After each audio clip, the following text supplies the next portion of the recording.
చెప్పాను కదా, చివరిలో ఒక 5 నిమిషాలు మన కడతాల్ ట్రస్ట్ వాళ్ళు ఒక చిన్న మెసేజ్ మీకు ఇవ్వడానికి పంపించారు. ప్రకాష్ నంద ఈ యొక్క ద్వారకా నివాస్ సంబంధించినటువంటి organiser and incharge, he will give some message to you. Thank you so much. ఇక్కడికి వచ్చేసినటువంటి ఆత్మబంధువులందరికీ ఆత్మీయ వందనం. అలాగే ఇలాంటి స్టేజ్ని ఏర్పాటు చేసినటువంటి రాము మాస్టర్ గారికి, అలాగే పిరమిడ్ మాస్టర్లందరికీ, మనకు మోటివేషనల్ స్పీకర్గా వచ్చేసినటువంటి మాస్టర్ గారికి కూడా శిరస్సు వంచి నమస్కరించుకుంటున్నాను. ఇక్కడ చాలామంది మనం ఇక్కడ గమనించిన విషయం ఏంటంటే, లాస్ట్ ఇయర్ జూలై 3వ తారీఖున పత్రిజీ గురువు గారు మనకు ద్వారకా నివాస్ డార్మిటరీకి భూమి పూజ చేయడం జరిగింది. ఎప్పుడు పత్రిజీ గురువు గారు చెప్తూ ఉండేవారు, కొన్ని వేల మంది, కొన్ని లక్షల మంది కైలాసపురిని దర్శిస్తారు. కైలాసపురి అనేది పేస మూమెంట్కి హెడ్ క్వార్టర్గా ఉంటుంది. ఒక 10,000 వాహనాలకు పార్కింగ్ పెట్టుకోమని చాలాసార్లు చెప్తుండేవారు. అయితే అప్పుడు ఎవరికి అర్థం కాకపోయేది.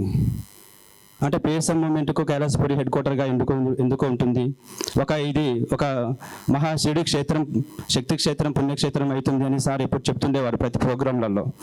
కానీ ఎవరికి అంతుపట్టని విషయం ఇది. తర్వాత అర్థమైంది, అంటే పేస మూమెంట్కి హెడ్ ఎవరు? పత్రిజీనే కదా. మరి ఆ హెడ్ ఎక్కడ ఉన్నది? కైలాసపురిలోనే ఉంది కదా. మరి పేస మూమెంట్కి కైలాసపురి హెడ్ క్వార్టర్ కదా. అంటే మనకు ప్రపంచవ్యాప్తంగా ఎన్ని పిరమిడ్లు వచ్చినా, ఎన్ని ఆశ్రమాలు వచ్చినా, కానీ కైలాసపురిలో పత్రిజీ గారి యొక్క సమాధి ఉన్నది.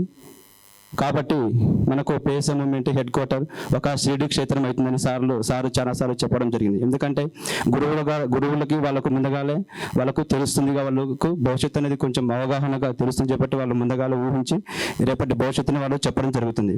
అందుకని ఇక్కడికి కొన్ని వేల మంది, కొన్ని లక్షల మంది ప్రపంచవ్యాప్తంగా ఇక్కడ పత్రిజీ శక్తి స్థలాన్ని దర్శిస్తారు. కాబట్టి వాళ్ళకు అకామిడేషన్ అనేది ఉండాలి. కాబట్టి గురువు గారు కైలాసపురి క్షేత్రంలో మహేశ్వర మహాపిరమిడ్ వెలిసింది. ఈ మహేశ్వర మహాపిరమిడ్ ప్రాంగణంలో ద్వారకా నివాస డార్మిటరీస్ ఏర్పాటు చేయడం జరిగింది. ఈ డార్మిటరీస్ని ధ్యానులందరూ వినియోగించుకోగలరని నా యొక్క ప్రార్థన. సుభాష్ పత్రిజీ అని సైన్ చేసి ట్రస్ట్ వారికి అందజేయడం జరిగింది. తక్షణమే ట్రస్ట్ వారు గురువుగారి యొక్క ఆజ్ఞ మేరకు పత్రిజీ ద్వారకా నివాస్ 3 స్టార్ డార్మిటరీ అనేది ఇక్కడ ఏర్పాటు చేయడం జరిగింది. చూసారు కదా, మనకు వెనకాల బిల్డింగ్ ఉన్నది పత్రిజీ ద్వారకా నివాస్. అది ఒక 1 ఇయర్ 1.5 ఇయర్లోనే మనం అంత వర్క్ చేసాము. ఓన్లీ ఒక 30% వరకే మనకు ఉన్నది.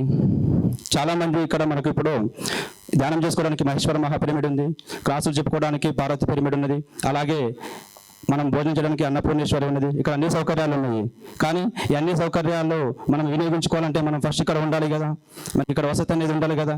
అది లేకపోతే మనం ఎక్కడ ఉంటాం, ఎలా ఉంటాం? ఇదందరూ మనం గమనించవలసిన విషయం. ఇదంటే ఏంటిది? ఇది మనది, మన సంస్థానం, మన పేస మూమెంట్. మన ఇంటిని మనమే నిలిపించుకోవాలి. ఇప్పుడు మన కుటుంబ సభ్యులు ఉంటాం, 4-5. మన ఇల్లు సరిగా లేకపోతే నేను కొత్త ఇల్లు కట్టుకోవాలి, మనం కొత్త ఇల్లు నిర్మించుకోవాలి, వసతి ఏర్పాటు చేసుకోవాలని అనుకోమా? మరి వసతిని మనం ఏర్పాటు చేసుకుంటాం కదా. ఒక 4-5 ఫ్యామిలీ ఉంటేనే మంచి వసతి ఏర్పాటు చేసుకుంటాం.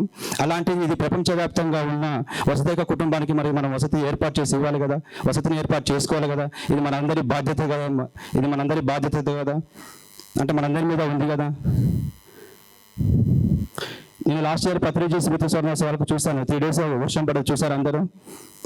అప్పుడు ఎక్కడ ఉండాలనో తెలియక ఆ వర్షానికి అందరూ ఒక కోడిపిల్లలాగా ఒక చెట్ల కింద అక్కడెక్కడో ఉన్నారు. అదే మనకు వసతి అనేది ఏర్పాటు ఉంటే మన ఇంట్లో మనం అనేది శాశ్వతంగా ఉంటాం. కిరాయి ఇంట్లో ఎన్ని రోజులు ఉంటాం మనము? అదే కిరాయి ఇంట్లో ఉన్నాము, ఏ రోజైనా నేను శాశ్వతంగా ఇల్లు కట్టుకోవాలి, మంచిగా వసతిని ఏర్పాటు చేసుకోవాలనుకుంటాము. అంటే చూసారు కదా, ఈ వసతులను ఏర్పాటు చేస్తుంటే కొన్ని లక్షలు అవుతున్నాయి ప్రతి సంవత్సరము. అంటే వృధా అయిపోతున్నది, అశాశ్వతం. అదే మనకు ద్వారకా నివాసి బిల్డింగ్ ఏర్పాటు చేసుకుంటే ఒక 10,000 మందికి మనం అక్కడ అకామిడేషన్ ఏర్పాటు చేస్తున్నాము. అంటే మన వసతిని మనం ఏర్పాటు చేసుకోవాలి. ఇది మనది. అంటే ఇక్కడికి మనందరము మన పేస మూమెంట్, మన ధ్యానులందరము ఇక్కడికి కంపల్సరీగా 100% మనం వస్తాము. కానీ వచ్చినప్పుడు మనకు వసతి అనేది ఉండాలి కదా. చాలా వెరీ ఇంపార్టెంట్ విషయం అంది. ఎందుకంటే నేను ఇక్కడ చూస్తూ ఉంటున్నాను చాలామందిని. ఇక్కడికి వచ్చే నా తల్లులు, నా అక్కలు, నా చెల్లెలు అందరూ చాలా ఇబ్బంది పడుతున్నారు. నిజంగా సరే, బాయ్స్ అంటే మేము ఎక్కడో ఉండొచ్చు, యాన్న పడుకోవచ్చు, పెద్ద సహజం కాదు. కానీ ఇక్కడికి వచ్చే తల్లులందరూ పేస మూమెంట్ని శ్రీశక్తి అంటే పేస మూమెంట్. కాబట్టి ఒకసారి అందరూ మహిళలందరూ, నా తల్లులందరూ ఆలోచించాలి. ఆలోచించి ఒక తల్లి అయితే తన కుటుంబానికి ఒక వసతి అనేది ఎలాగ ఏర్పాటు చేసుకొని తన పిల్లలందరినీ ఒక గూడులాగా ఒక ఇంట్లో ఉంచుతుందో, అలాగే ఇక్కడ శ్రీశక్తి కూడా అందరూ ఆలోచించి ఈ వసతి అనేది మనది, మనం ఏర్పాటు చేసుకోవాలి, మనం నిర్మాణం చేసుకోవాలని ఆలోచించి మనందరం కలిసి ద్వారకా నివాస డార్మెటరీస్ ఏర్పాటు చేసుకుందాము. ఇక్కడ మనకు ఒక 10,000 రూపాయలు కట్టుకుంటే మనకు సంవత్సరానికి 10 రోజులు ఇస్తారు. సంవత్సరానికి 10 రోజులు చొప్పున 25 ఇయర్స్ ఇస్తారు, 25 సంవత్సరాలు. అంటే ఇప్పుడు మీరు అమావాస్యకు కానీ, పౌర్ణమి కానీ, పత్రిజీ స్మృతి స్వర్ణోత్సవాలకు కానీ, క్లాసులకు కానీ వచ్చి ఇక్కడ ఉండొచ్చు. అదే మనం ఇందులో కట్టుకోకుండా మనకు వసతి అనేది ఎక్కడ ఉంటాం మనము? అరే ఇప్పుడు రామ్ సార్ క్లాస్ చెప్తున్నారు, క్లాస్ ఒక 3 డేస్ వర్క్షాప్ పెట్టినప్పుడు క్లాస్కి వెళ్ళాలన్నప్పుడు మనం ఇక్కడ క్లాస్ జరుగుతున్నప్పుడు మనం ఎక్కడ ఉండాలి? అంటే మన వసతిని మనం ఏర్పాటు చేసుకోవాలి కదా. ఇక్కడ ఎవరి కోసమో కాదు కదా, ఇది మనది, మనందరిది, మనమే దీనిని ఏర్పాటు చేసుకోవాలి. ఒకసారి మనందరం కలిసి దీన్ని ఆలోచించాల్సిన విషయము. చాలామంది నేను చూస్తుంటాను, కొన్ని కోటీశ్వరులు, లక్షలాధికారులు వస్తుంటారు, కారులో వస్తుంటుంటారు, కానీ వసతి కాడికి వచ్చేసరికి అంతా వెనకడుగు వేస్తుంటారు, ఆలోచిస్తుంటారు, ఇబ్బంది పడుతుంటారు, ఆడ పడుకోవాలని తెలియదు.